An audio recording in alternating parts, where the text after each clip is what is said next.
electrive.com, industry service for electric mobility. Welcome to the Hanover Trade Fair 2016. We're here with Neil Roth, COO of Xtreme Green Electric Vehicles. And they have the largest selection of battery-powered specialty electric vehicles, or vehicles, worldwide. Yes, we do. We're very proud to have put together, using lithium-ion batteries, vehicles that will actually do the same thing a gas vehicle will, and is as powerful, and works for specific uses like police and military and agriculture. So what makes your specialty vehicle so special?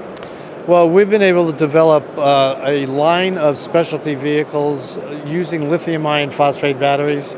We spent 10 years making sure that these vehicles will do everything that a gas vehicle will. At the same time, giving them the savings that electric vehicles will give you, as well as the power and range that a gas vehicle will give you. So I don't want to step on anyone's toes, but obviously when people talk about electric mobility, this is not the kind of vehicle that they think of right at the top of their head. Who uses these kind of vehicles? Well, you'd be surprised. There's a lot more people using specialty vehicles than electric car vehicles. These vehicles are used by police, by military. They're used by parks and recreation, maintenance. You could definitely use it in the agricultural area. They use these types of vehicles, border patrols, mining operations, parks and recreation. I mean, I could probably go on and on. When you look around, you see these type of vehicles everywhere. What's exciting from a green standpoint for this is that when you take an electric car and replace a gas car with an electric car, you're replacing minimal amount of carbon emissions because they already have all the catalytic converters. When we replace an ATV or a UTV, we're replacing a four-cycle engine that has no pollution controls. I mean, dramatically more carbon emissions in those things. So we really do make a very definite impact on the environment when you replace our types of vehicles. Having said that, the real reason we put this together is because these vehicles make sense from a financial standpoint for somebody to use. It does everything the gas one does, and over a total cost of ownership actually is zero compared to a gas vehicle.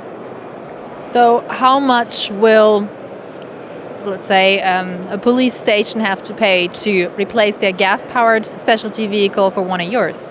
Pretty much the same price they're paying for gas. For example, they can get a good side-by-side two-seat vehicle for probably $16,000, $17,000, which is about the same as a gas vehicle, cheaper than a pickup truck or whatever it is that they would normally get, and then get all those savings that we're talking about.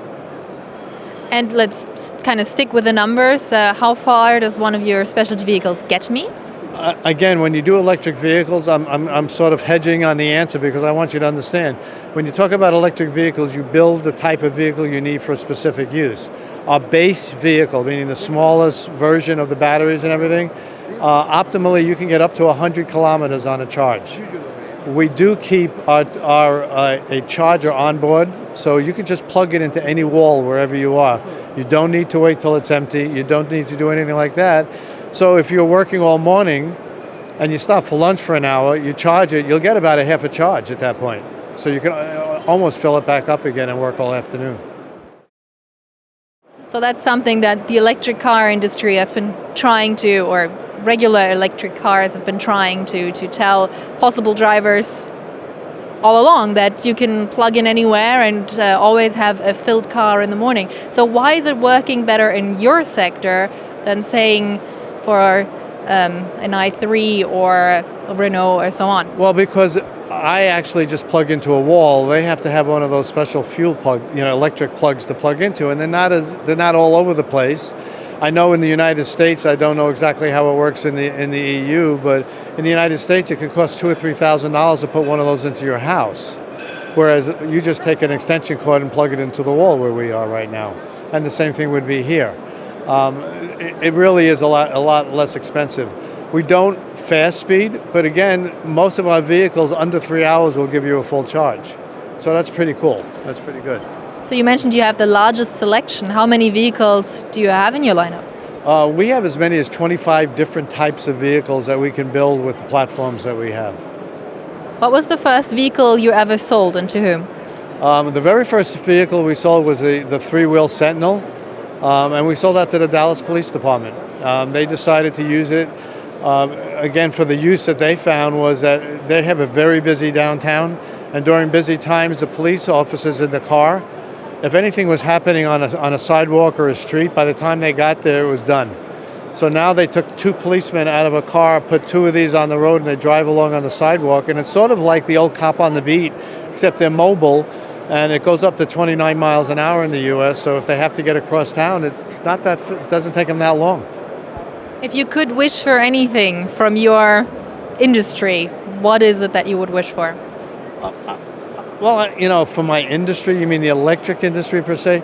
We're really not part of the electric vehicle industry because people consider electric vehicles, as you say, to be passenger cars.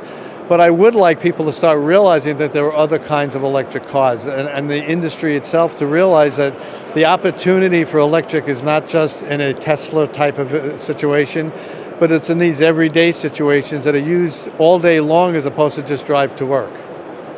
Well, thank you very much. Well, thank you very much for talking to us. We appreciate it.